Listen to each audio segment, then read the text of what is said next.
Muy buenas tardes, noches. Desde este espacio cultural, nuestro cálido saludo a nombre de los Comité Patriótico Bicentenario de la Independencia del Perú. Sedes Lima Capital, Estados Unidos de Norteamérica y Alemania. Emma Petit, Gladys Neckel y Dina Rincón, quienes el día de hoy celebran su sexto aniversario, y quien les habla, Rosa Valencia, a nombre de la Asociación Sociocultural Socializarte.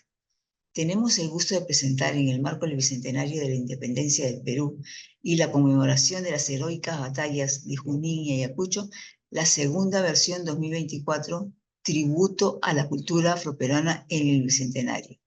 Esta tarde transitaremos en un fascinante viaje a través de los orígenes, aportes y trayectoria de la pujante comunidad afroperuana, explorando su rica historia, arte y cultura desde una perspectiva antropológica y cultural.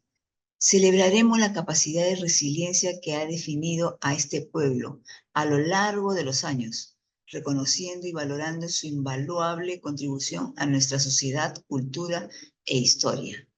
Disfrutaremos de valiosos testimonios, fuentes y expresiones que nos permitirán realizar un recorrido generacional y honrar el legado de algunos de sus más célebres representantes. Acompáñenos en este homenaje a la cultura afroperuana, una herencia que nos llena de orgullo y enriquece nuestra identidad nacional. Adelante.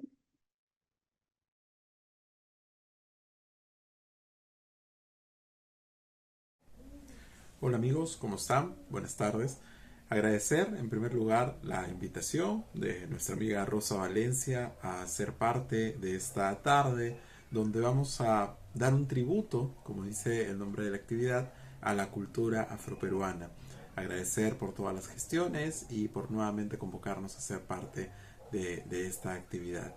Bueno, en mi calidad de historiador, ya como lo decía la presentación, soy Ricardo Aguilar Saavedra, soy historiador, soy afroperuano y me dedico un poco a investigar estos temas de cómo pensar mejor lo afroperuano, lo afrodescendiente en nuestro país, que tanto aportes y tantas cosas tenemos todavía por visibilizar.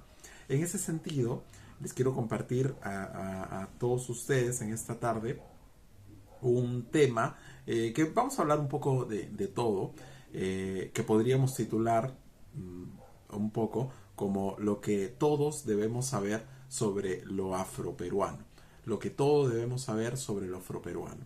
Entonces, dentro de esto, yo he pensado como dos grandes partes y dos grandes momentos, ¿no?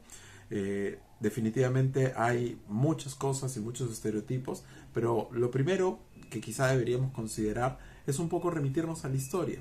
Cuando hablamos de la historia del pueblo afroperuano, a lo que vamos a dedicar unos minutos, tenemos que tener en cuenta que es una historia que está próxima a cumplir 500 años. Y estos 500 años es muy interesante pensarlo porque todos pensamos cuándo fue el descubrimiento de América, ¿verdad? En 1492, a finales del siglo XV. Colón llega a América en esto que llamamos el descubrimiento entre comillas siempre, ¿no? Todos sabemos, al menos en el caso peruano, desde qué año se dio esta llamada conquista del Tahuantinsuyo a cargo de Francisco Pizarro, ¿no? En el año 1532 nos lo enseñan en el colegio, pero muy pocas veces nos enseñan desde cuándo hablamos de la presencia afrodescendiente en el Perú. Entonces pienso que algo que todos deberíamos saber, como se titula esta breve presentación que les comparto en esta tarde, es todos deberíamos saber cuándo empiezan a llegar a ser traídos, es diferente, porque por eso utilicé las dos acepciones, a llegar y a ser traídos los afrodescendientes al territorio peruano para convertirse aquí, por supuesto, en afroperuanos, ellos y sus descendientes, ¿no? Hablamos de una historia que tiene casi 500 años. Nos remontamos al año 1528. Según las crónicas, el segundo viaje de Francisco Pizarro, luego del episodio que conocemos como los 13 de la Isla del Gallo, por ejemplo, se da ya la llegada al territorio que luego se va a conocer como el Perú. Francisco Pizarro va a llegar hasta la zona del río Santa. Hoy sería naturalmente Ancas, la parte de Chimbote. Hasta allí llegó Pizarro en este primer viaje. Recorrió las costas, lo que hoy es Tumbes, lo que hoy es Piura, Lambayeque, por supuesto, y cuentan las crónicas que la población, los naturales de este territorio, se asombraban mucho de ver el color de piel de las personas afrodescendientes que venían también en este viaje de Pizarro. En esta primera etapa también tenemos que contar el establecimiento del virreinato. Definitivamente la primera etapa es la más larga y la más quizás densa de la historia del pueblo afroperuano, porque involucra el proceso por el cual los afrodescendientes fueron traídos al continente americano, que fue el proceso de esclavitud, por cierto. Y ya dijimos lo de los 500 años, ya dijimos que esta primera etapa empieza con la llegada de los españoles al territorio que luego se convertiría en el Perú, y la participación de los afrodescendientes como auxiliares de guerra, que es importante notarlo, no todos los afrodescendientes fueron esclavizados.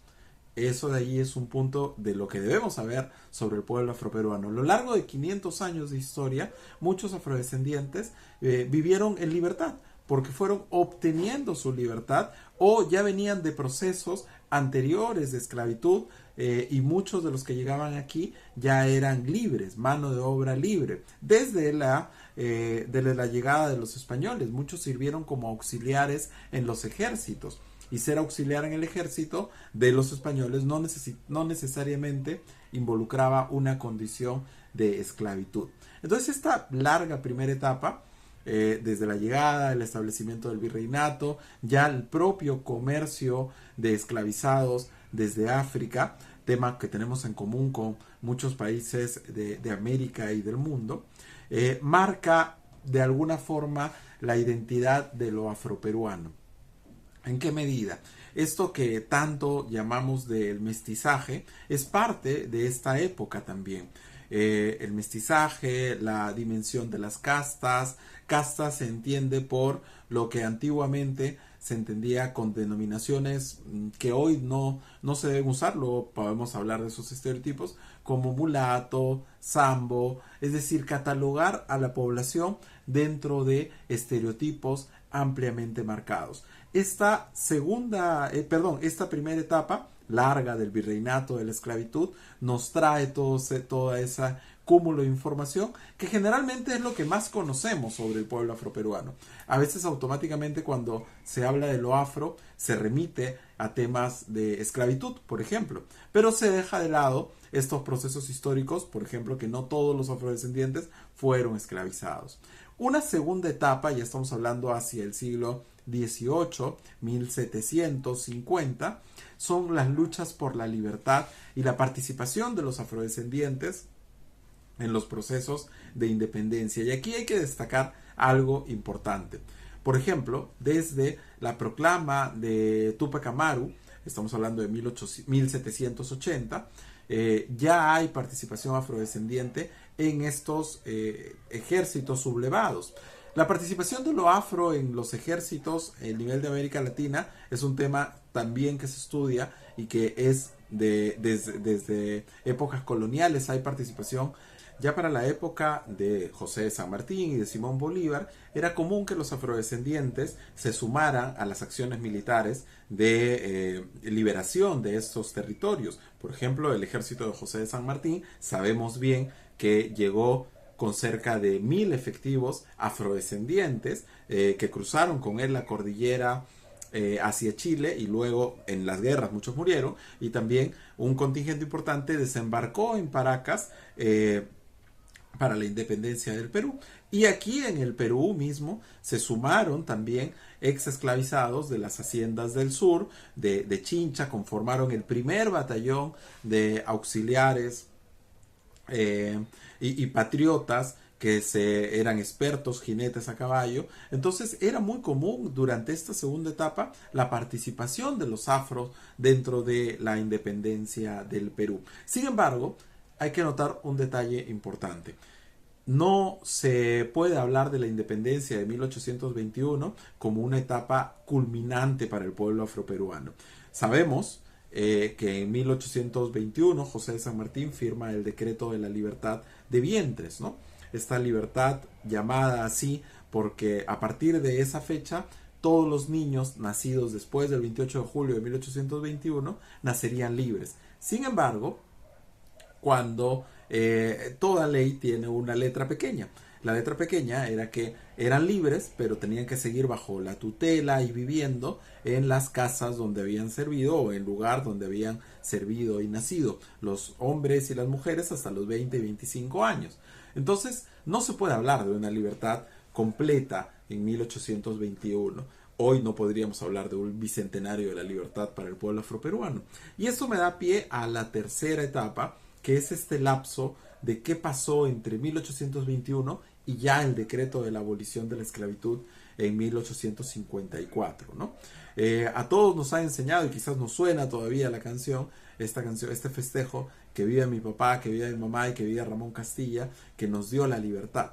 Bueno, los afrodescendientes de 1821 tuvieron que esperar hasta 1854, 33 años, para ser efectivamente libres. Sin embargo, es importante notar en qué condiciones se dio esto de la libertad del pueblo afroperuano, ¿no? Fue una compra del Estado, el Estado peruano, que tenía muchos recursos, además, por los ingentes ingresos de la actividad del guano, utilizado como fertilizante, ¿no? El guano de las islas, y que esto potenció y hizo posible que el Estado peruano, en el gobierno de Castilla, pudiera comprar la libertad de los esclavizados. No fue un acto de valentía y de derechos humanos y de misericordia, quizá, como quieran llamarle, del gobierno de turno, sino fue una compra que, si uno lee en análisis de costo-beneficio, terminó beneficiando al dueño del esclavizado, que fueron los que recibieron el dinero por cada esclavo, y hay acusos de malversación, hay toda una serie de cosas, hay documentación muy interesante, pero el beneficio fue para el dueño del esclavo. ¿Y qué ganó el esclavizado? Ustedes me dirán, la libertad. Por supuesto que ganó la libertad. Y ganó un papelito que decía que era libre. Sin embargo, tenía que seguir viviendo en la casa del patrón. Podía irse, pero ¿a dónde se iba a ir? Recuerden que es la misma época en la que el término bandolero, el término, el temor, el estereotipo hacia la población que asaltaba los caminos y que eran afrodescendientes, esto puede sonar chocante y quizás nos remita a situaciones similares en la actualidad, estereotipos que tenemos hacia otra población, pero esta época marcó mucho la forma en cómo ver a los afrodescendientes, ¿no? 1854 se da la abolición de la esclavitud en el Perú, pero podríamos decir que es una abolición incompleta, que no garantizaba el desarrollo de los afrodescendientes. Una cuarta etapa post-abolición es un largo vacío y silencio en la historia. No porque no haya investigaciones, hay investigaciones, pero son muy pocas. Y en la opinión pública se reproduce más el hecho de la esclavitud, los estereotipos y lo que se va construyendo. Pero es interesante notar que después de la abolición de la esclavitud, también los afrodescendientes participaron en procesos migratorios, ¿no? Por ejemplo, de las haciendas a las ciudades intermedias, ¿no? A las capitales de provincia, y de las capitales de provincia a la ciudad de Lima. Esa fue una migración interesante que todavía está por estudiarse sobre el pueblo afroperuano. Pero en este mismo periodo, después de la abolición, también se da la participación de los afrodescendientes en las guerras, por ejemplo. La guerra del Pacífico contra Chile es una de las más importantes de nuestra historia, y allí también participaron afrodescendientes. Por mencionar brevemente, el Grumete Medina, famoso, que participó junto con Miguel Grau en el Huáscar, y se recuerda a Grau, pero el Grumete Medina no tiene la categoría de héroe, y ambos participaron en el Monitor Huáscar. Entonces, hay una participación muy, muy interesante. El niño héroe también, Alfredo Maldonado, del Morro de Arica, entre muchos otros, ¿no? Una quinta etapa, después de toda esta abolición de la esclavitud, participación en las guerras, el fenómeno de lo criollo como música, donde muchos exponentes eran afrodescendientes, ¿no? Durante la primera mitad del siglo XX, deviene en una quinta etapa, que es la participación de lo afro ya en el renacimiento cultural de los artistas afroperuanos, ¿no? Tenemos grandes luces, de las cuales les seguro vamos a seguir hablando en esta tarde, en este conversatorio. Y yo quisiera dar paso a una siguiente etapa que ya va con las reivindicaciones, políticas públicas y actualidad, ¿no? Desde el año 2000 se utiliza el término afrodescendiente, el término afro-peruano, declarado en la tercera conferencia mundial contra el racismo en Durban, Sudáfrica, y a partir de allí todos los países utilizaron el denominador común de lo afro descendiente para incluir aquellas categorías que antes eran estigmatizadas de manera peyorativa con el término negro, mulato, y eso no ayudaba al reconocimiento pleno de esta población. Entonces se empezó a llamar afrodescendiente. Y en el Perú se dan una serie de iniciativas, si bien muchas de ellas inician desde la sociedad civil, pero tienen que ser recogidas por el Estado. A partir del año 2004 se conmemora el sesquicentenario de el sesquicentenario, 150 años de la abolición de la esclavitud en el Perú. Se crea la Mesa de Trabajo Afroperuana del Congreso de la República, presidida por la congresista Marta Moyano, que actualmente es la presidenta igual. Se dan una serie de reivindicaciones. En el año 2006, la ley del 4 de junio del Día de la Cultura Afroperuana. En el año 2009 se crea el Museo Nacional Afroperuano, del quien ya Augusto habrá señalado algunas ideas interesantes. También en el año 2009, en el mismo año, se da el significativo perdón histórico al pueblo afroperuano. Este documento, que se dio en una ceremonia en Palacio de Gobierno por el presidente de entonces, Alan García, es un documento importante que creo que no le tomamos la suficiente atención, porque en su artículo 2 dice que se generen políticas públicas para el desarrollo del pueblo afroperuano.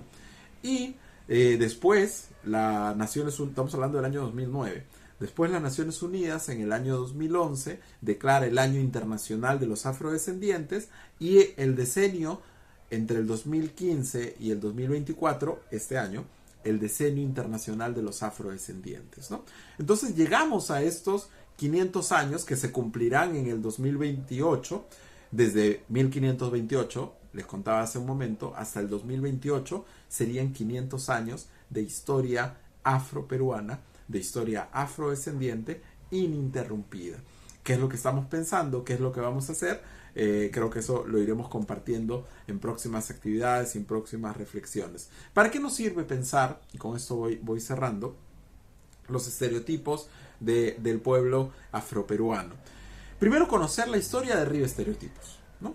Ir más allá de lo que todos sabemos, y con justo valor y con gran reconocimiento sabemos que ha sido así. Los destacables aportes musicales de tantos músicos afroperuanos, bailarines, coreógrafos, etcétera. La creación de muchos ritmos emblemáticos que ya son parte del mestizaje también de lo afroperuano. La gastronomía, por supuesto, pero conocer la historia nos permite ir más allá. Conocer nuevos personajes, conocer la participación en la rama militar, en la ciencia, en la literatura, en muchos personajes que el tiempo es breve para seguir narrándolo.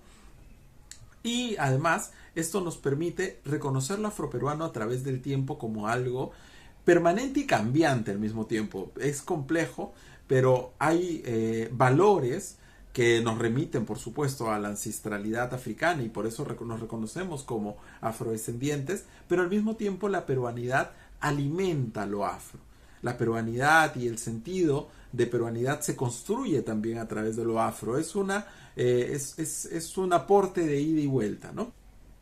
Entonces, queridos amigos, es reconocer lo afrodescendiente, pensar más allá, conocer para luego no caer en banalidades, en los estereotipos, y poder seguir alimentando nuestra cultura afroperuana, que también hace conversatorios como estos y aporte para seguir conociendo lo que todos debemos saber sobre lo afrodescendiente. Muchas gracias.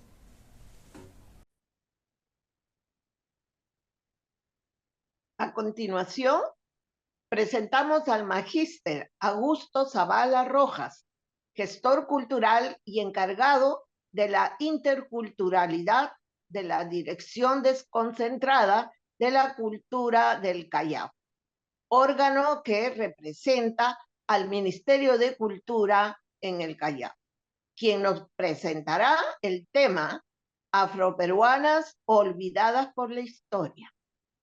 Adelante.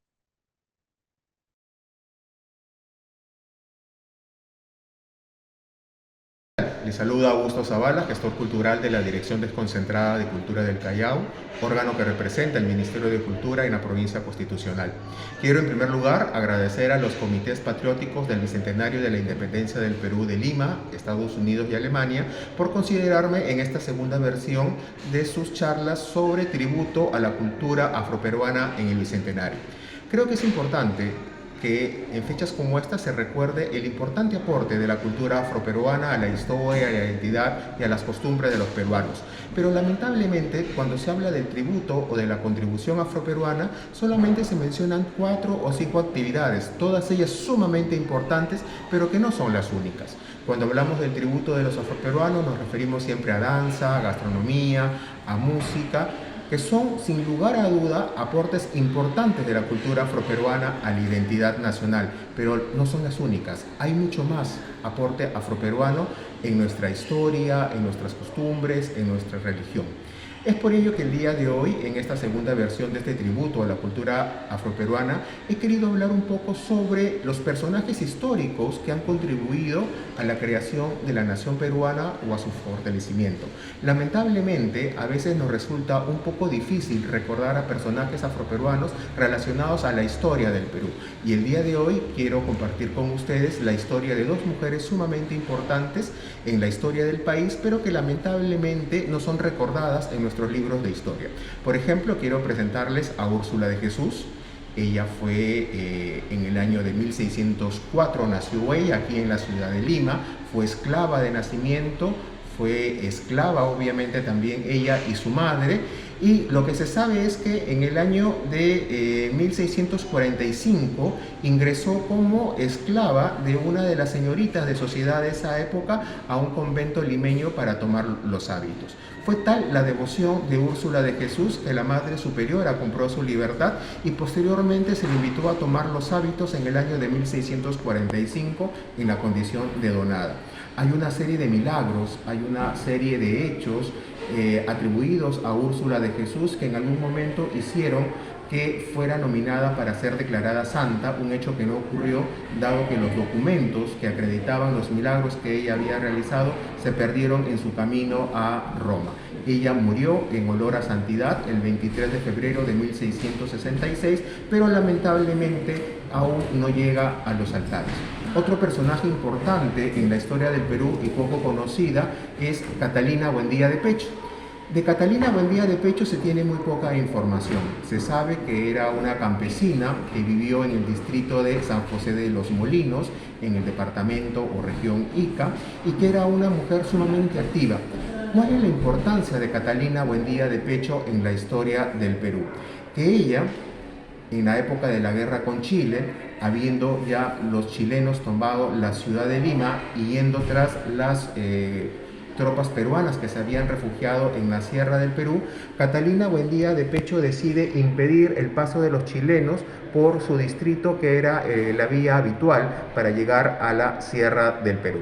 Catalina apertrechó a sus vecinos de forma rudimentaria, pero aún así le dieron una resistencia a los chilenos que querían pasar por su localidad.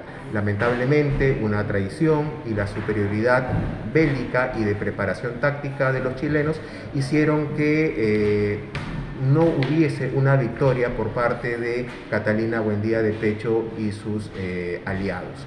Es por eso que ella trama una estrategia, que era el rendirse, y como señal de victoria hacia los chilenos les ofrece una chicha. La chicha de la victoria la llamó ella, en una señal de reconocer la victoria y superioridad chilena. El ejército chileno, suponiendo que algo no andaba bien, le dice a Catalina que beba primero ella la chicha. Y Catalina, sin pensarlo dos veces, bebe toda la chicha que estaba ofreciendo a los chilenos para luego brindársela también a ellos. Tras esta muestra, pues los chilenos bebieron con mucho gusto la chicha que Catalina les había ofrecido, sin saber que esta chicha había sido envenenada previamente por Catalina Buendía de Pecho. Pocos minutos después, Catalina comienza a sentir los estragos de este envenenamiento, muriendo y muriendo también parte importante de la tropa chilena. Es decir, ella, sabiendo que la chicha estaba envenenada porque ella lo había hecho, decide sin ningún tipo de reparo beberla, sabiendo que iba a morir, ofreciendo su vida por la patria. Úrsula de Jesús, Catalina Buendía de Pecho, dos historias dignas de conocerse, pero que desgraciadamente todavía no están en nuestros libros de historia, y estamos totalmente seguros que, como estas participaciones en la historia del Perú, deben haber muchas más participaciones de afroperuanos y de afroperuanas que han contribuido. Es por eso que creo que es importante que actividades como la que realizan los comités patrióticos del Bicentenario de la Independencia sirvan para visibilizar este aporte afroperuano también a la historia del Perú. Muchas gracias por la invitación. Hasta otro momento. A continuación, presentamos una entrevista realizada al maestro Víctor Raúl Piti Padilla Valareso, cofundador de Perú Negro, artista, bailarín y músico de la cultura afroperuana. Actualmente residente en el estado de Virginia, en los Estados Unidos de Norteamérica. Adelante.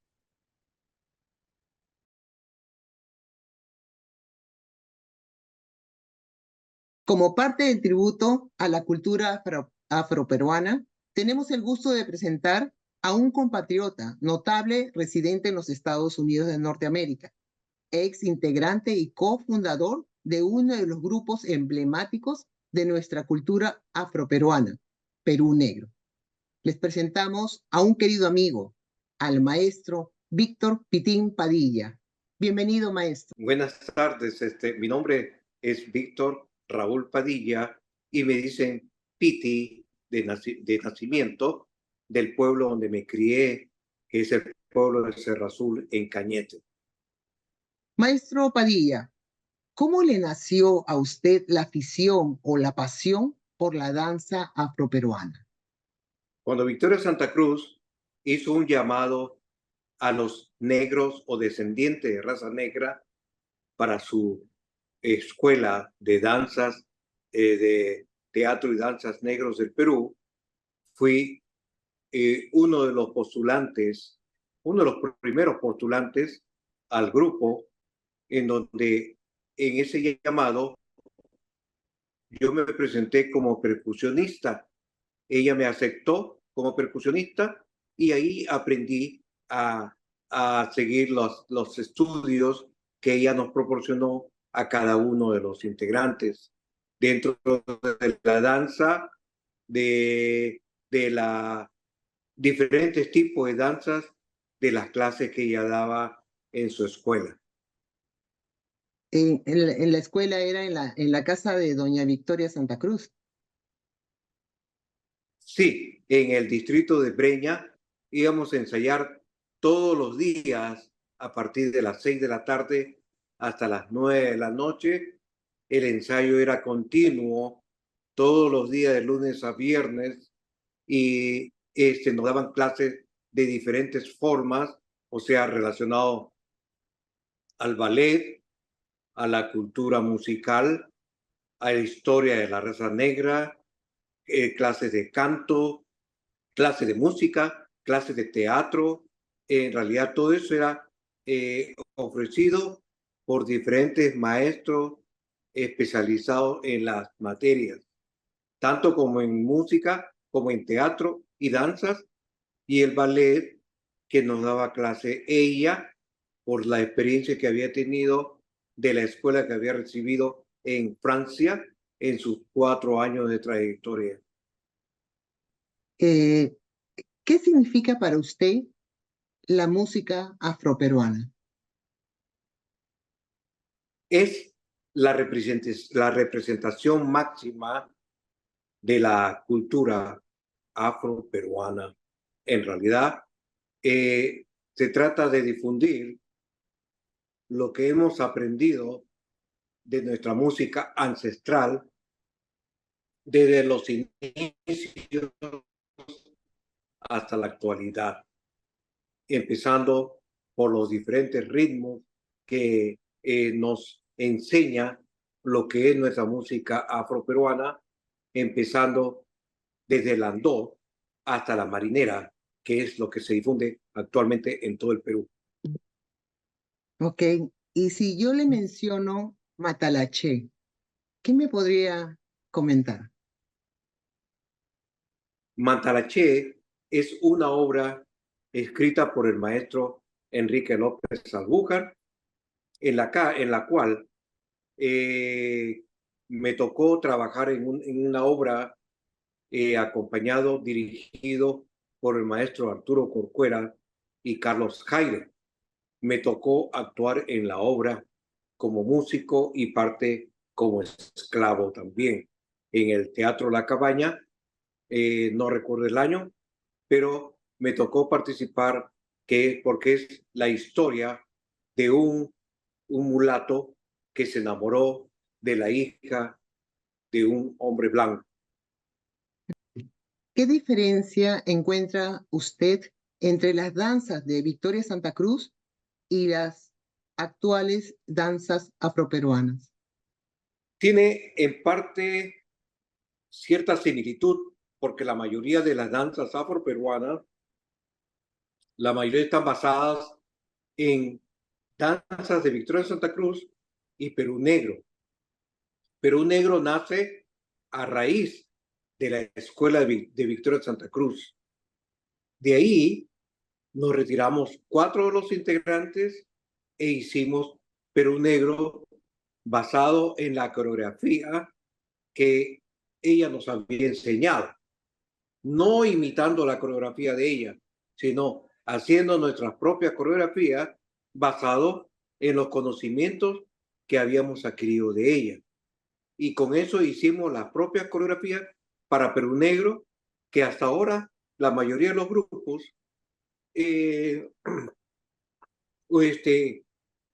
más o menos tratan de dominar algo de lo de Perú Negro, porque lo de nosotros ha sido hecho con mucha conciencia, con mucho estudio, con mucha clase, y en realidad nosotros 4, Ronaldo Campo, Rodolfo Arteaga, Orlando Izquierdo y yo, quienes hablan, en realidad aprendimos a hacer coreografía por parte de Victoria Santa Cruz.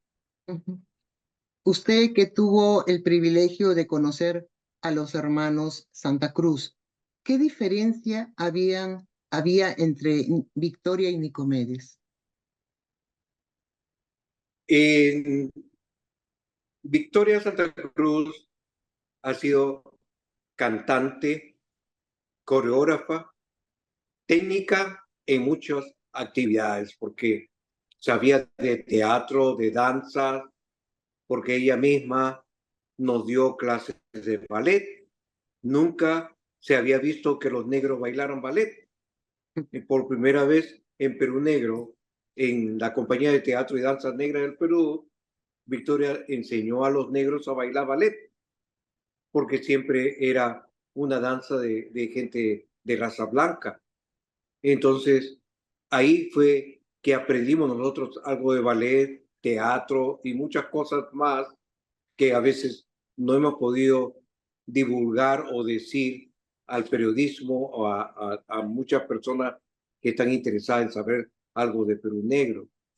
Entonces, es la diferencia de Victoria con Nicomedes. Nicomedes Santa Cruz era un periodista que hizo estudios sobre la raza negra y recopiló décimas e historia de gente de raza negra de diferentes partes del pueblo peruano.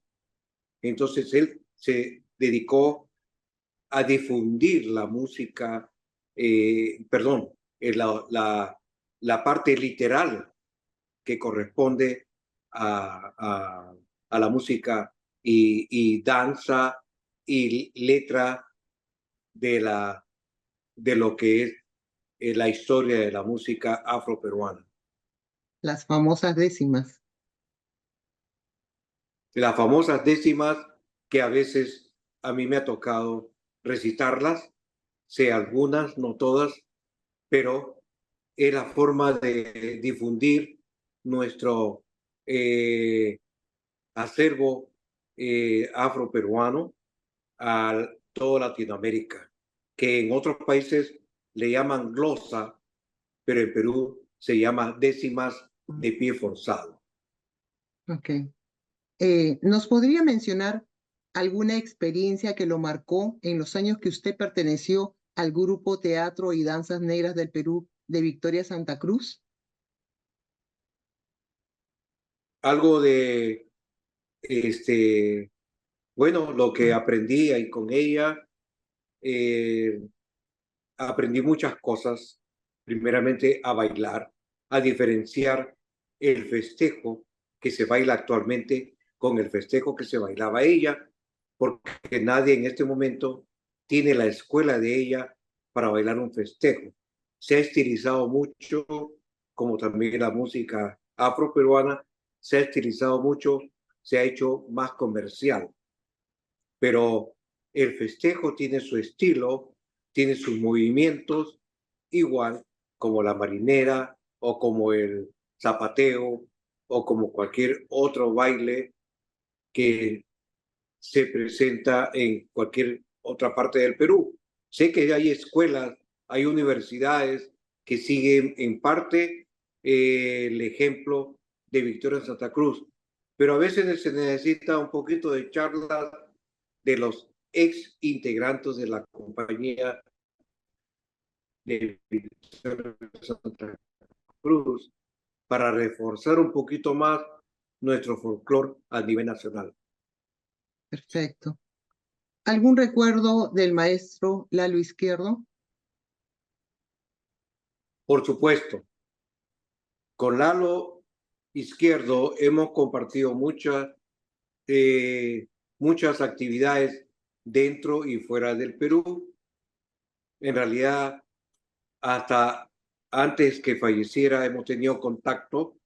Mientras yo estaba aquí nos comunicábamos, él estaba dando unas clases, parece que en una universidad en Cañete. He tenido contacto con algunos estudiantes de ahí y nos comunicábamos siempre sobre las actividades que él hacía.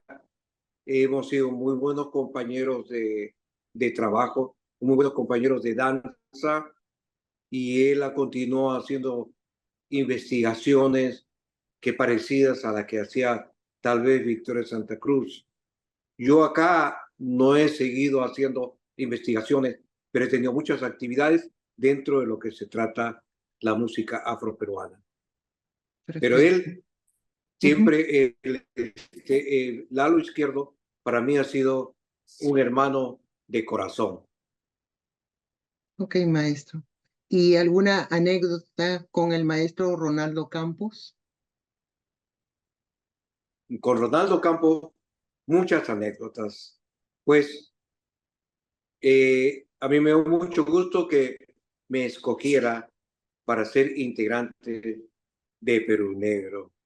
En realidad, fui uno de los privilegiados y gracias en parte a él y a mis compañeros que pudimos seguir adelante e hicimos un buen trabajo, porque gracias al trabajo que hemos tenido con Ronaldo y gracias a las ideas de él, pudimos hacer un grupo bien sólido, con mucho trabajo y con bastante energía para poder hacer un grupo que durara más de 50 años. Sí, realmente todo un espectáculo, embajadores de la cultura y dejando en alto el nombre del Perú en muchos países. Cuéntenos, maestro, ¿cómo es que Chabuca Granda un día les diera una buena noticia y una oportunidad de vida? Estaba casualmente por decirle algo de eso. Un día estábamos ensayando en el Centro Musical Cañete, en La Victoria, por la avenida 28 de Julio. Estábamos ensayando porque nosotros empezamos a ensayar primero en el Callejón del Buque, en La Victoria.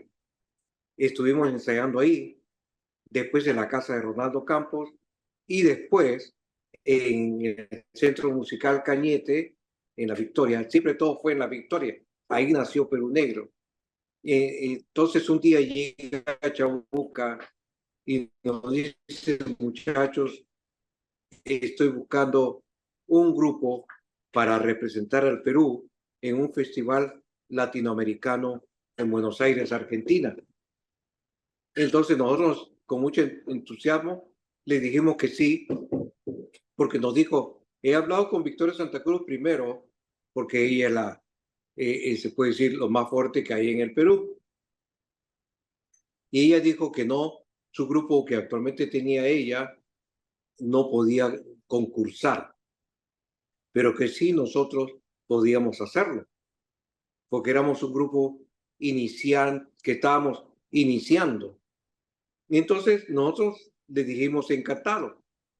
Y gracias a la ayuda de unos periodistas, de varios periodistas prácticamente, del diario Última Hora, de La República, y la ayuda también de Banquero Rossi, que era el magnate de la pesca, gracias a la ayuda económica que recibimos de él, y por supuesto del maestro poeta César Calvo, que preparó el programa La Tierra se hizo nuestra, que fue la obra de las danzas que hicimos y que nos llevó a ganar el primer puesto en el Festival Internacional de la Música y Danza en Buenos Aires. Perfecto. Cuando usted practicaba en el grupo de teatro y danzas negras de Victoria Santa Cruz, ¿solamente ensayaban música afroperuana o había algún otro folclore el cual ustedes ensayaban? Todo era relacionado a la música afroperuana, pero dentro de eso teníamos estudios de canto con una profesora, con una soprano de coloratura en esos tiempos. Teníamos un profesor de música, teníamos el hermano de Victoria, nos daba clases. También había un profesor que recuerdo su nombre, Enrique Iturriaga, que era director de la Escuela Nacional de Música en Lima, de Ernesto Ráez, que era director de la Escuela Nacional de Teatro. Entonces todos ellos nos daban los conocimientos necesarios para que el grupo sea un grupo completo, con conocimiento de teatro, historia, y el hermano de Victoria, uno de los hermanos de Victoria, nos daba clases de historia de la raza negra a todos los integrantes para saber de dónde proveníamos y dónde estábamos y a dónde íbamos a seguir. Muchísimas gracias, maestro Víctor Pitín Padilla. Siempre un gusto conversar con usted, siempre un gusto seguirlo y compartir todas sus actividades en los Estados Unidos de Norteamérica. Muchas gracias, Gladys, por su entrevista. Le agradezco mucho y bueno, tenemos que seguir adelante difundiendo nuestra música, nuestro arte afroperuano dentro y fuera del país.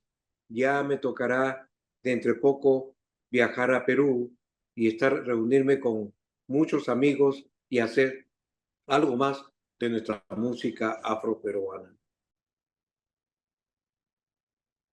El Día de la Cultura Afroperuana, como son los 4 de junio, hace 18 años, es todo un logro en el marco de las políticas públicas, que con el venir del tiempo ya no es un día, sino junio, el mes de la cultura afroperuana. Es por este motivo que estamos conmemorando para reconocer, resignificar y valorar la contribución histórica, cultural y social de la población afrodescendiente en el país. A medida que continuamos explorando su rico legado, se nos recuerda la importancia de la diversidad, la inclusión y la celebración de todas las expresiones culturales que contribuyen al vibrante mosaico de la identidad afroperuana. Damos inicio a la segunda parte de nuestro tributo a la cultura afroperuana en el Bicentenario, celebrando la inmensa riqueza y diversidad cultural que nos han regalado grandes maestros cultores, quienes al partir nos dejaron un legado invaluable y aportes fundamentales para nuestra identidad afroperuana. Adelante.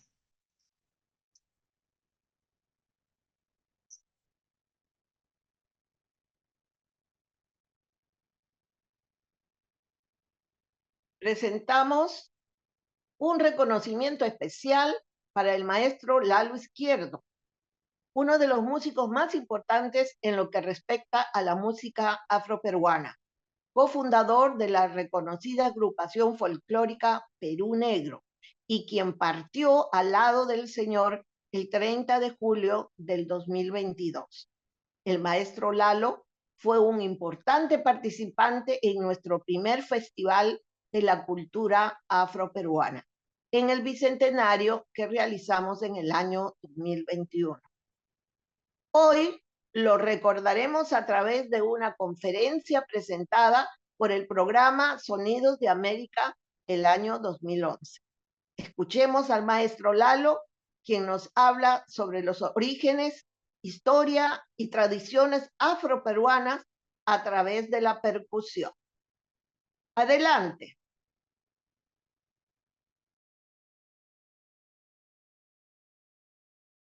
Somos del Perú. Nuestro país, sin embargo, no tiene límites, no tiene fronteras. Venimos a contarle nuestra historia, una historia de sufrimiento.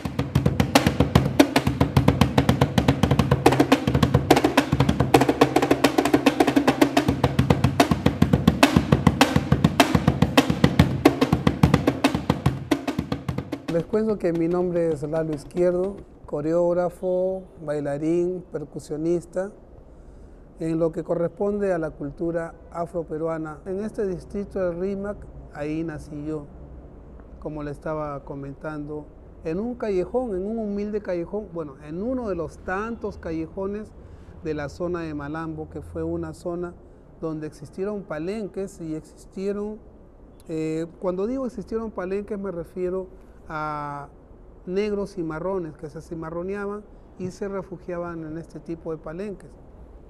En aquella época el negro fue despojado de sus instrumentos de cuero. Ellos optaron por recrear, ¿qué te digo? Recrear sus cantos religiosos, recrear los cantos a sus reyes, recrear los cantos de su comunidad, pero como no tenían instrumentación, optaron por los muebles, los inmuebles que tenían dentro de sus casas, las gavetas, las mesas de noche, el cajón, un estante. O sea, cuando me refiero a cajón me refiero al recipiente, o sea, al envase para transportar cosas. No existía cajón como instrumento, o sea, ya se tocaba, pero recién de esa fecha para acá se comenzó a elaborar como instrumento el cajón. Entonces nosotros tenemos, dentro de los instrumentos de rescate, tenemos el dungu, el cumaco, tambor de botija, tambor de marcha.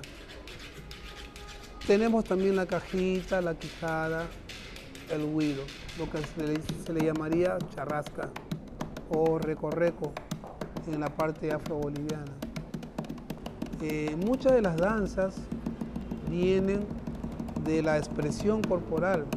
En muchas oportunidades que los mismos esclavos no podían, o sea, comunicarse. Entonces la necesidad de comunicación crea un lenguaje corporal.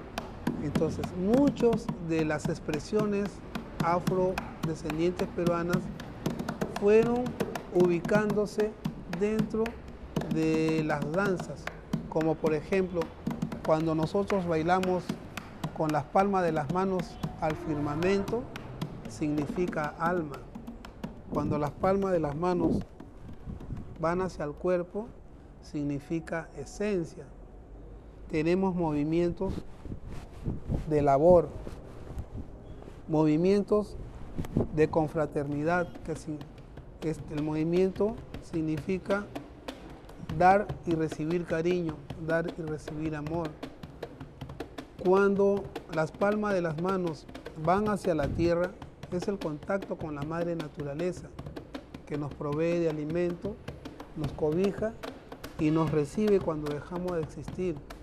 Entonces eso es como un ejemplo de cómo los movimientos corporales van a dar resultado en danzas con coreografías propias, ¿no?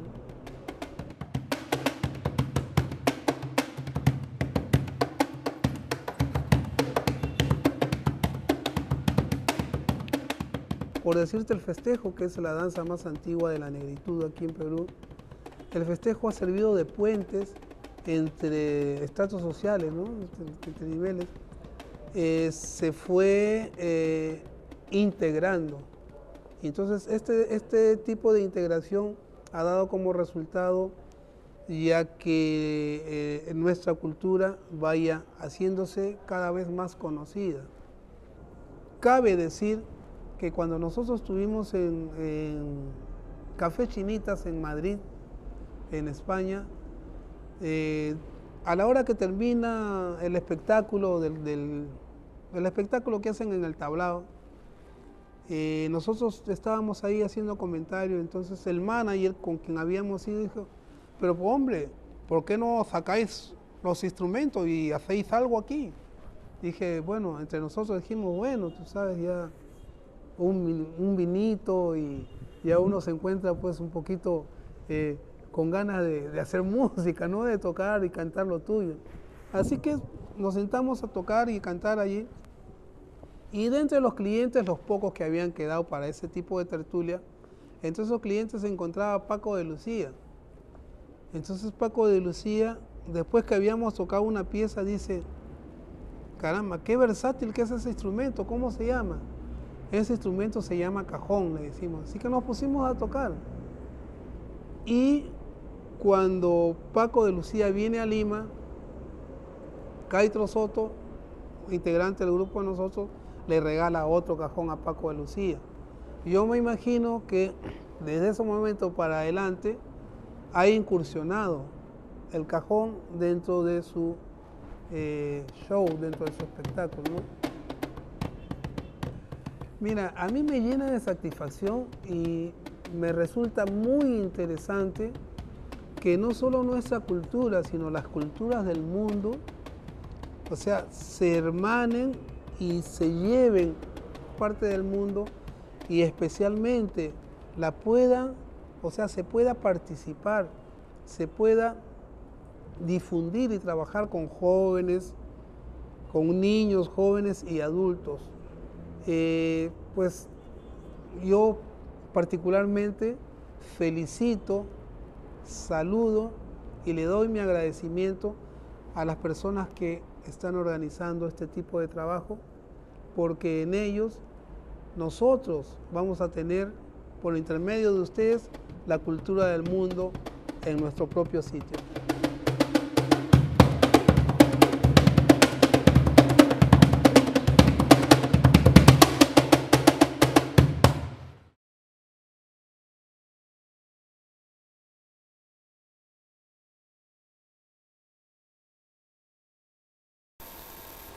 Pues vamos, el baile es tradicional limeño en la forma coreográfica que lo vamos a ver, pero es baile nacional en las demás versiones que tiene, porque la marinera no es baile limeño únicamente, sino es el baile nacional del Perú. La versión que vamos a ver es pero mira, mejor ¿por qué no te lo digo en unas décimas que compuse, muy didácticas, justamente para explicar qué es el canto y el baile de la marinera y su origen? Dice así: guitarra llama a cajón, cajón a la voz primera. Escuchen con atención, aquí está la marinera. Y dice así: la marinera de Lima tiene influencia afrohispana. La primera de jarana en copla o cuarteta rima. Inicia el toque la prima, pero es más lindo un bordón. Aún no entra la canción, porque como requisito, antes que el cantor dé un grito, guitarra llama a cajón. Los que escuchan hacen palmas y se cuadran las parejas. Por lo general son viejas, mejor aún si son zambas. Tan solo mueven las gambas y un poquito la cadera. Todo esto mientras espera, pues nadie baila sin canto. Sigue llamando entre tanto cajón a la voz primera. El canto inicia el paseo con un saludo en el cruce. Media vuelta los conduce a otro cruce y al careo. Tras lateral con toneo, vuelta y trocar posición. Como dicha operación se da al fin de cada estrofa, en vez de bailar por mofa, escuchen con atención. Como quien sudor enjuga, un momento se reposa. Prosigue la resbalosa y viene después la fuga. El bailarín se apechuga, ella sube la pollera. Como peruana bandera, blanco y rojo dos pañuelos, dicen en airosos vuelos, aquí está la marinera.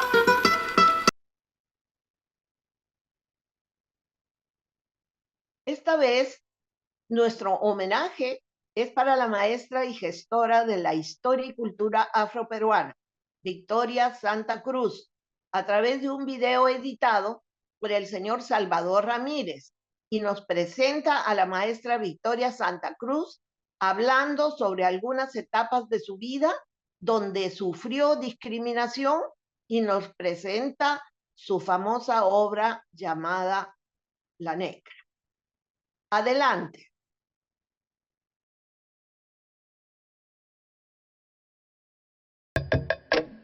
Soy de los años 20, el Antiguo Testamento, como yo digo. Y bueno, me importa decir que no obstante, durante mi infancia, he vivido momentos muy difíciles, porque en aquella época, los años 20, la discriminación era un rato largo más marcada que ahora. Ahora es más sutil, pero hay discriminación siempre. Pero aquí lo que me importa decir es que nací en el barrio de La Victoria. Y mi padre nos hacía escuchar esta música increíble. Tan pronto era Mozart, como Haydn, como Handel, como Wagner. Y a veces empezamos a tararear algo y nos llamaba y decía, esto es tal y tal y tal. Y del lado de mi madre, esta mujer interesantísima, con una increíble intuición, con una fuerza increíble, porque ella solía decirnos, si usted no tiene dignidad, salga a la puerta y déjese pisar por un carro. Parece una cosa atroz, pero nos ayudó muchísimo a ponernos de pie.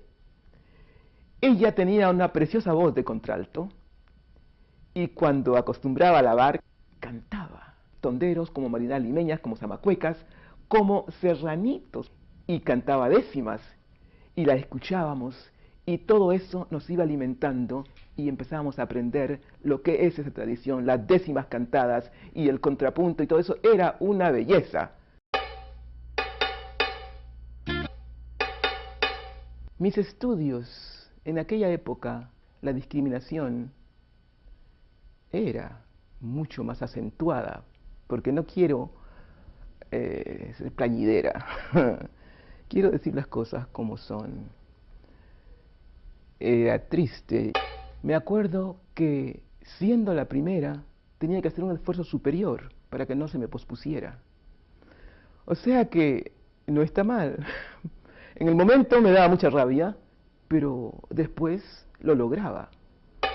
Y el caso es que hubo algunos que han hecho la secundaria con profesor en casa, porque era muy difícil que un negro o una negra estuviera en una escuela particular. Si la discriminación del blanco al negro es triste, del blanco al indio es triste, el más triste del negro al negro y del indio al indio ya existe también. Entonces, hay algo que tenemos que descubrir. ¿Quiénes somos? ¿Por qué existen las razas? Si eso se desconoce, ¿con qué derecho se arrogan unos aquello de decir soy superior y este es inferior? ¿Por qué este se arroga el derecho de decirlo y por qué el otro lo acepta? Voy a contar una cosa que está ligada, para los que han escuchado mi poema Me gritaron negra, está ligada a algo que me sucedió cuando Como digo, mi poema tenía 7 años apenas, 5 años apenas. Así en La Victoria, en donde vivía, en Sebastián Barranca, las chicas eran todas mestizas, yo era la única negra, y me acuerdo que en una oportunidad se muda, viene a vivir aquí al barrio una familia muy blanca, la chiquita era gringuita, y cuando salgo yo a jugar, la gringuita me mira y dice, si esa negrita juega, yo me voy. Bueno, digo yo, esta acaba de llegar y ya está poniendo reglas. ¿Cuál sería mi sorpresa cuando mis amigas me dicen, vete Victoria? ¡Ah! Una puñalada es una caricia comparada con aquello que me pasó. Yo no sabía que era negra. Cuando digo no sabía que era negra, no estoy hablando del color, sino de lo que eso implicaba. Y me retiraron. Y fue muy doloroso. Y nació en mí una cosa de revancha terrible, porque a partir de ese momento empecé a odiar que si alguien me hubiera puesto una ametralladora iba a matar blancos. Felizmente nadie me la puso. Pero, ¿qué pasó? ¿Qué pasó? Y por eso repito, y por eso mi mensaje. Por momentos yo decía que seguía viviendo y seguía creciendo. Decía, qué fuerte soy porque odio. Y lo grande del caso es que había algo dentro de mí que no decía nada y yo sabía que estaba mintiendo. Entonces, hoy sé quién soy. Hoy nadie me puede insultar. Y hoy sé qué cosa es compartir. Y hoy sé que tenemos un compromiso. El compromiso empieza con uno. El que no es leal consigo mismo no puede ser leal con nadie.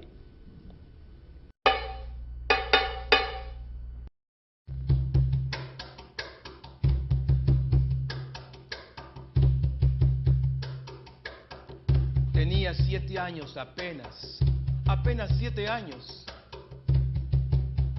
¿Qué es 7 años? No llegaba a 5 siquiera.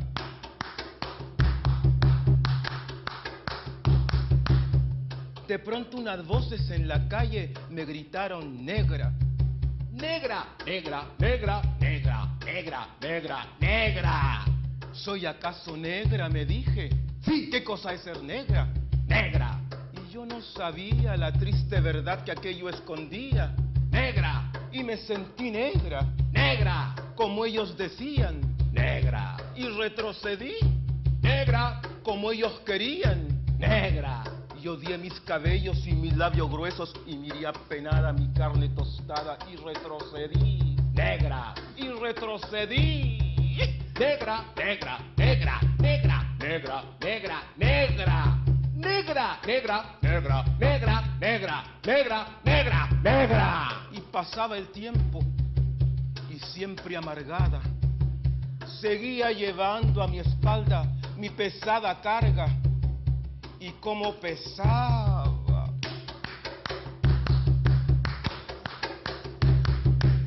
me alacié el cabello, me polvé la cara. Y entre mis entrañas siempre resonaba la misma palabra. Negra, negra, negra, negra, negra, negra, negra. Hasta que un día que retrocedía y que iba a caer. Negra, negra, negra, negra, negra, negra, negra, negra, negra, negra, negra, negra, negra, negra, negra. ¿Y qué? ¿Y qué? Negra, sí, negra, soy, negra, negra, negra, negra, soy, negra, sí, negra, soy, negra, negra, negra, negra, soy. Y hoy en adelante no quiero laciar mi cabello, no quiero. Y voy a reírme de aquellos que por evitar, según ellos, que por evitarnos algún sinsabor llaman a los negros gente de color. ¿Y de qué color? Negro. ¿Y qué lindo suena? Negro. ¿Y qué ritmo tiene? Y negro, negro, negro, negro, negro, negro, negro, negro, negro, negro, negro, negro, negro, negro, negro. Al fin comprendí. Al fin. Ya no retrocedo. Al fin. Y avanzo segura. Al fin. Avanzo y espero. Al fin. Y bendigo al cielo porque quiso Dios que negro azabache fuera mi color y ya comprendí. Al fin. Ya tengo la llave. negro, negro, negro, negro, negro, negro, negro, negro, negro, negro, negro, negro, negro, negro, negra soy.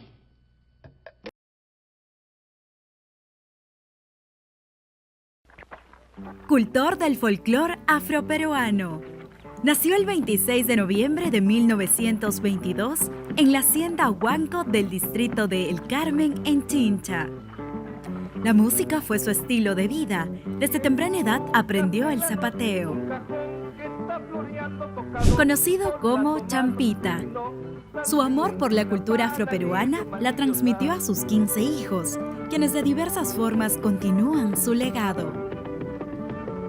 Su violín y su increíble zapateo siguen resonando en la memoria de todos los peruanos.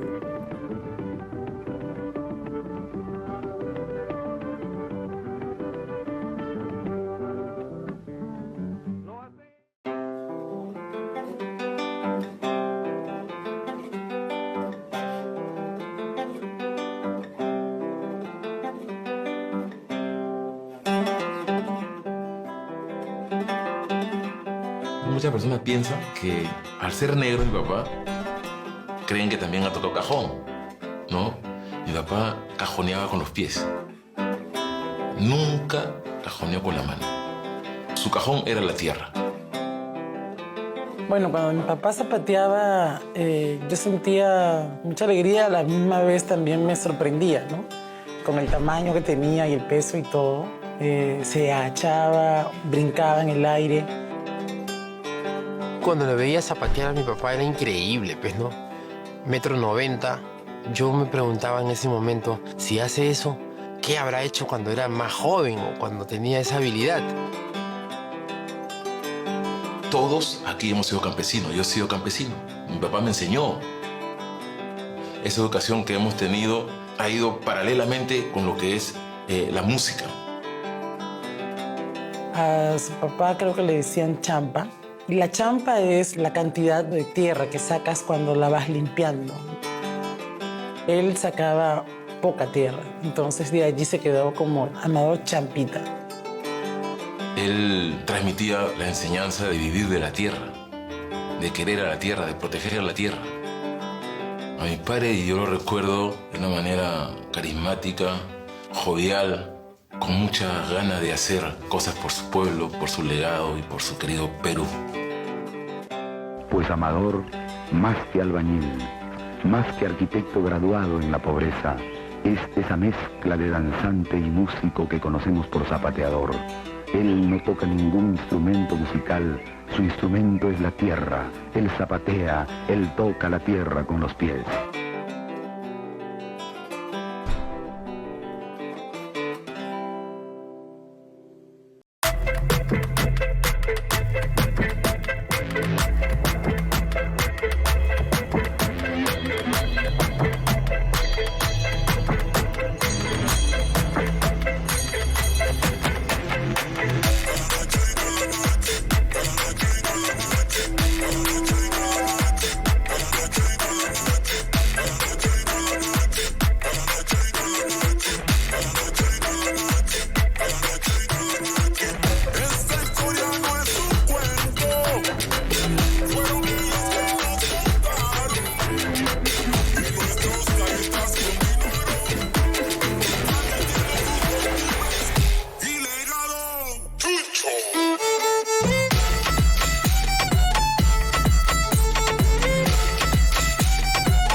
Amigos de este espacio cultural, los Comités Patrióticos Bicentenarios de la Independencia del Perú, sedes Lima Capital, Estados Unidos de Norteamérica y Alemania, Emma Petit, Lai Neckel, Irina Rincón y quien les habla, Rosa Valencia, a nombre de la Asociación Sociocultural Socializarte, vamos cerrando la presente edición Tributo a la Cultura Afroperuana en el Bicentenario, agradeciendo a nuestros brillantes expositores, reconociendo el legado de algunos de sus más célebres representantes.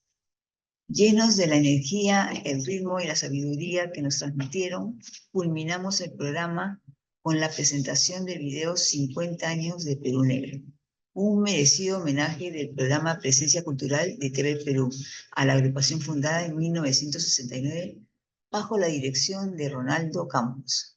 Con más de medio siglo de historia, Perú Negro, la agrupación folclórica de danza afroperuana más exitosa, nos lleva a un viaje a través de su trayectoria y sus logros más relevantes.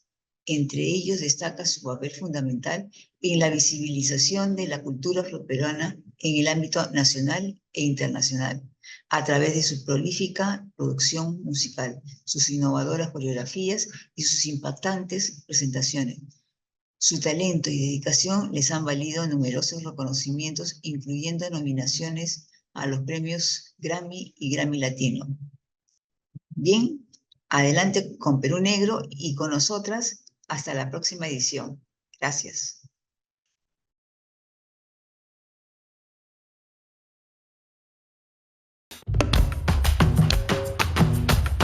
Hablar de la cultura afroperuana es hablar de historia, de tradición, de familia y de arte. Hablemos entonces de Perú Negro, una asociación cultural que cumple 50 años de vida, recogiendo y devolviéndole al país buena parte de la creación e identidad africanas y afroperuanas. Pero no solo hablemos desde adentro, sino también desde sus contextos. Por la historia, hace 50 años estábamos viviendo en plena revolución. Efectivamente, había muchas reivindicaciones que levantar sociales, porque tienes a Nicomedes haciendo las décimas y a Victoria trabajando, haciendo un elenco nacional de folclore para rescatar las danzas peruanas, porque no solamente era lo afro, era en general todas las danzas peruanas. Y en ese contexto aparece la propuesta de Ronaldo Campos.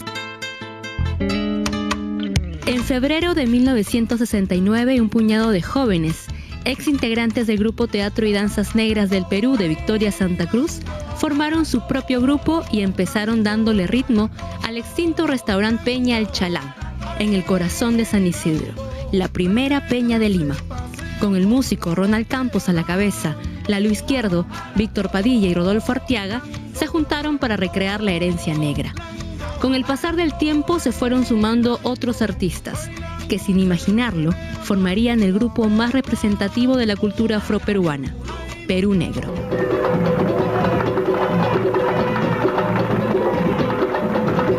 No solo es que se encontraron para hacer baile, sino que además construyeron una familia extensa, ¿no? Muchos de los que bailaron, de los hijos de las generaciones anteriores, han bailado en las nuevas generaciones. No solamente un grupo de música, sino que Perú Negro se enfoca en la coreografía. Entonces, mediante la coreografía, Perú Negro logra insertar estas voces que estaban invisibilizadas, marginadas, ¿no?, a la margen de un país clasista como Perú. El grupo de Ronald Campos nació en una época de revoluciones a gran escala. El general Velasco Alvarado había dado un golpe de Estado e impuso una política nacionalista que en la práctica significó para la agrupación un apoyo en la gestión de investigación y difusión de la cultura afroperuana. Tenía una casa donde ahí se ensayaba, ahí se hacía el vestuario, era como un club, una casa de cultura donde tú tenías información visual, escrita y pertenecíamos en esa época, el presidente era militar, que era Velasco. Tenían un sueldo, única y exclusivamente se dedicaban al arte. Cuando salió el general Velasco, todo eso se perdió. El grupo ganó prestigio al obtener el gran premio en el Festival Hispanoamericano de la Danza y la Canción en el Luna Park de Buenos Aires, Argentina.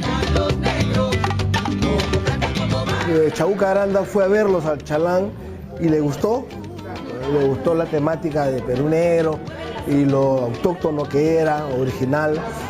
Le dijo a mi papá que le gustaba el grupo y que ella estaba encargada de buscar una agrupación para que representara al Perú en este festival. Y le dijo pues que se quería participar, entonces mi papá aceptó, el grupo creció a 12 personas, eran 3 parejas de baile, mi papá solo en el cajón, Caitro Soto y Lucila Campos de cantante, Linder Góngora la primera guitarra, el primer cholo negro que hubo en Perú Negro, Isidoro Izquierdo, Orlando Soto, Lucila Campos, Caitro Soto, Ronaldo Campos era la parte musical. Y los bailarines de mujeres era Esperanza Campos, las hermanas Pilar y Sara de la Cruz, Rodolfo Arteaga, que es el hijo de Valentina, Lalo Izquierdo y Víctor Padilla, ¿no? El periodista Carlos Chino Domínguez fue quien bautizó al grupo Perú Negro, 2 palabras que resumían perfectamente su propuesta artística. Lo más importante es esta contribución al fortalecimiento de la identidad, de una identidad nacional, allí donde todos sentimos que formamos parte porque es nuestro país, pero donde no tenemos siempre oportunidad de tener evidencia con qué valorar ese aporte, ¿no? Dentro de la delegación fue la señora Chabuca Granda, fue César Calvo, el poeta, que él también tuvo una participación importante dentro del espectáculo, porque entre danza y canciones se leía un texto que lo preparaba el señor César Calvo, porque él contaba de la historia de los primeros esclavos cuando vinieron al Perú y por dónde llegaron y cuáles eran sus costumbres, ¿no? Entonces, Perú Negro, lo que hablaba César Calvo lo hacía visualmente con las danzas.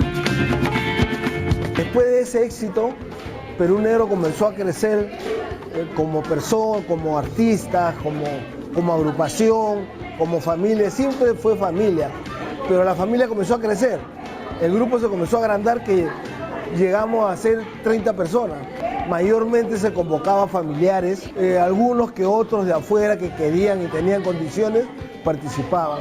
Muchos dicen que ya no hay negros en Perú Negro, no, sí, además en Perú Negro, del inicio, hubo un cholo en Perú Negro, que fue Linder Góngora, la primera guitarra.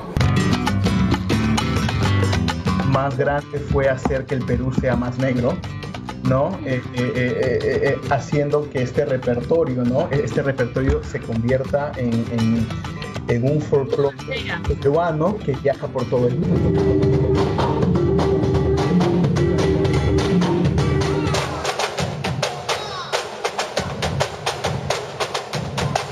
Perú Negro ha hecho un gran aporte a la cultura afroperuana en su folclore. Se preocuparon de tener un sonido único. Se contactaron con otros hijos de África en el continente para conocer, para intercambiar, para enriquecerse. En el 72 Perú Negro viaja a Cuba por invitación especial y en el 73 Perú Negro vuelve a regresar a Cuba por invitación de Fidel Castro. Justo yo tengo una fotografía donde aparece Perú Negro, Fidel Castro con todo el conjunto, ¿no? Cosa que Perú Negro los invita a su pueblo y ahí es donde Perú Negro se inserta un poco más con estas tradiciones afrocubanas. Y ahí es cuando Perú Negro incorpora a su repertorio las congas y el bongo, porque antiguamente el repertorio afroperuano solamente era guitarra, cajón, cajita y nada más. Así también crean bellas coreografías, vestuarios, metodologías para tocar y bailar. Poco a poco se convierte, sin proponérselo, en la gran escuela del folclore afroperuano del país. Y varios de los referentes del criollismo actual, como Eva Illón, Lucila Campos, Caitro Soto, Manuel Donaire, entre otros, pisaron los grandes escenarios de la mano de Perú Negro. Y lo que más inculca dentro de Perú Negro es eso, ¿no? Que Perú Negro es una familia. Y para bailar en Perú Negro tienes que tener mucho sentimiento, ¿no? Mucho respeto y mucha disciplina, que si tú entrevistas en algún momento a cualquier ex integrante de Perú Negro, estoy seguro que te van a decir la disciplina y el sentimiento por Perú Negro es lo primero.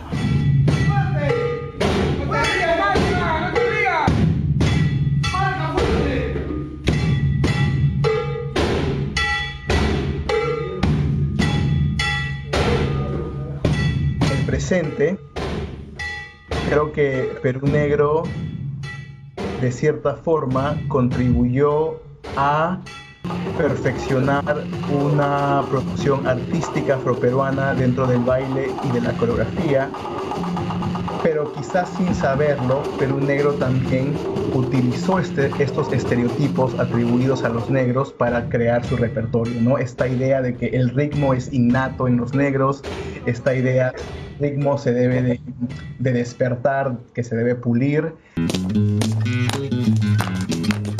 Todo este bagaje cultural que data de hace decenas de años se ha transmitido y se transmite de generación en generación oralmente. 50 años de Perú Negro es un correlato de los 500 años de la presencia africana en el Perú y de su influencia, y ellos son, creo que, un ejemplo, uno de los muchos ejemplos que tenemos de cómo se ha manifestado un estilo de hacer arte que tiene técnica, que tiene, no diría tanto como tecnología, pero que tiene formas y procedimientos particulares de manifestar el arte y de manifestar la espiritualidad, la creatividad, la imaginación. Perú Negro en su momento, yo lo he vivido del 2001 al 2011, venía al Perú 2 meses, 3 meses. Y después estábamos de gira 3 meses en Estados Unidos, 2 meses en Canadá, en Argentina, y andábamos viajando. Espero volver a poner a Perú Negro y posicionarlo en esa situación.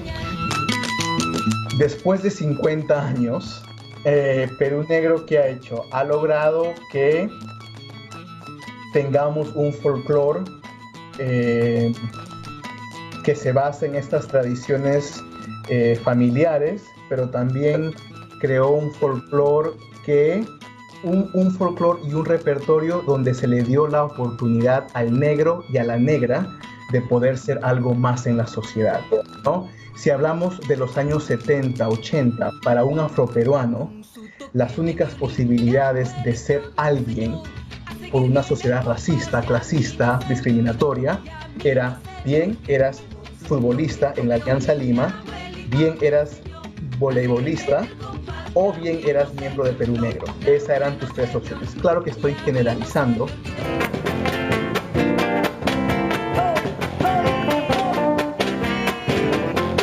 Si a algo contribuye es a remirarte en tu identidad, ¿no? Pero también a que la gente haga una nueva construcción de la identidad sobre lo afroperuano, ¿no? Estos 50 años llegan con muchos sueños, pero también con varias tareas pendientes. Entre ellas, registrar todo lo aprendido, todas las maravillosas creaciones artísticas que están en la memoria de los abuelos de Perú Negro. Pero sin duda, la más ardua tarea es crear nuevos relatos, que convivan con los antiguos, pero que les dejen a los peruanos del futuro estampas de quiénes son los afroperuanos hoy.